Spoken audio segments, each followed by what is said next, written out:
हिंदू माह पौष दिसंबर जनवरी में कृष्ण पक्ष चंद्रमा के घटते हुए चरण के दौरान मनाया जाने वाला सफला एकादशी भगवान विष्णु को समर्पित एक महत्वपूर्ण दिन है।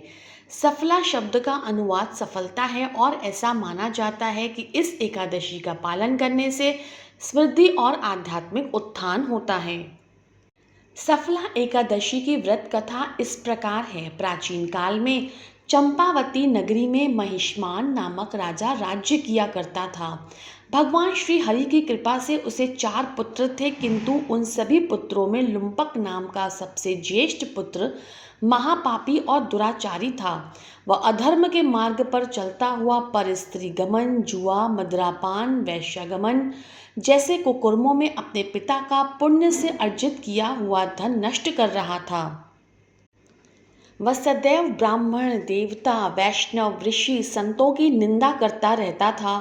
उसे किसी भी धर्म काज में रुचि नहीं थी। एक समय जब उसके परम धर्मात्मा पिता को उसके कुकर्मों के विषय में ज्ञात हुआ तो उन्होंने उसी क्षण उसे अपने नगर से बाहर निकाल दिया। नगर से दूर होते ही लुम्पक की बुद्धि ने उसका साथ देना छोड़ दिया। उसे अब कुछ भी सूझ नहीं रहा था कि इस अवस्था में वह क्या करे और क्या न करे। भूख से परेशान होकर वो वन्य जीवों को मारकर खाने लगा और धन की लालसा में रात्रि को अपने ही नगर में जाकर चोरी करता और निर्दोष नगर जनों को परेशान कर उन्हें मारने का महापाप करने लगा। कुछ समय पश्चात सारी नगरी उससे भयभीत होने लगी। निर्दोष वन्य जीवों को मारकर उसकी बुद्धि कुपित हो गई थी। कई बार राजसी सेवकों और नगर जनों ने उसे पकड़ा, किंतु राजा के भय से वह उसे छोड़ देते।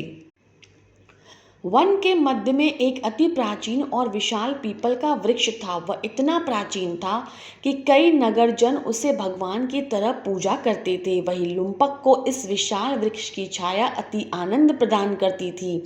इसी कारणवश वह भी इस वृक्ष की छाया में जीवन व्यतीत करने लगा। इस वन को लोग देवताओं की क्रीड़ा स्थली भी मानते थे। कुछ समय बीतने पर आने वाली पौष मास के कृष्ण पक्ष की 10वीं तिथि की रात्रि को लुम्पक वस्त्रहीन होने के कारण शीत ऋतु के चलते वो पूरी रात्रि सो न सका। उसके शरीर के अंग जकड़ गए थे। सूर्योदय होते ही वह मूर्छित हो गया। अगले दिन एकादशी को मध्याह्न के समय सूर्य की गर्मी से उसकी मूर्छा दूर हुई। रात्रि जागरण और कई दिन से आहार न करने की वजह से वह बहुत अशक्त हो गया था। गिरता संभलता आज वह फिर भोजन की खोज में वन को निकल पड़ा। अशक्त होने के कारण वह आज इस अवस्था में नहीं था कि किसी पशु को आखेट कर सके, इसलिए वृक्ष के नीचे गिरे हुए फल को एकत्रित करके वह पुनः वही विशाल वृक्ष के नीचे आ बैठा। तब तक सूर्यास्त होने को था। एकादशी के महापर्व पर आज उसने अनजाने में ही व्रत कर लिया। अत्यंत दुख के कारण वह अपने आप को प्रभु श्री हरि को समर्पित करते हुए कहने लगा, हे प्रभु, अब आप ही हैं। आपको यह फल और व्रत समर्पित करता हूँ। अब आप तृप्त हो जाइए। उस दिन भी अत्यंत दुख के चलते वो पूरी रात्रि सो नहीं पाया। उसके इस व्रत से भगवान अत्यंत प्रसन्न हुए। प्रातः होने पर एक अत्यंत सुंदर अश्व सुंदर परिधानों से सुसज्जित उसके सामने आकर खड़ा हो गया। उसी क्षण एक आकाशवाणी हुई कि हे राजपुत्र, श्री नारायण की कृपा से तुम्हारे सर्व पापों का नाश हो चुका है। अब तुम अपने राज्य, अपने पिता के घर लौटकर उनसे राज्य ग्रहण करो। आकाशवाणी से सुन प्रसन्न चित्त हो सुंदर परिधान धारण कर भगवान श्री हरि की जय करता हुआ वह अपने नगर को प्रस्थान कर गया।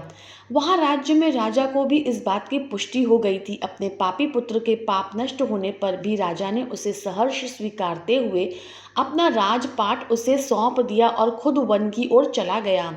अब लुम्पक की शास्त्रानुसार राजपाट करने लगा और उसका सारा परिवार, पुत्र, स्त्री सहित भगवान श्री हरि के परम भक्त बन चुके थे। वृद्धावस्था आने पर वह भी अपने सुयोग्य पुत्र को अपने राज्य का कारभार सौंपते हुए वन की ओर तपस्या करने चला गया और अपने अंत समय में वैकुंठ को प्राप्त हुआ।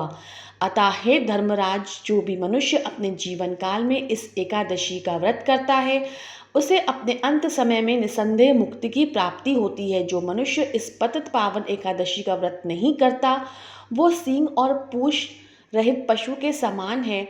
इस सफला एकादशी की कथा का जो भी मनुष्य श्रवण, पठन या पाठन करता है, उसे अश्वमेध यज्ञ का फल प्राप्त होता है।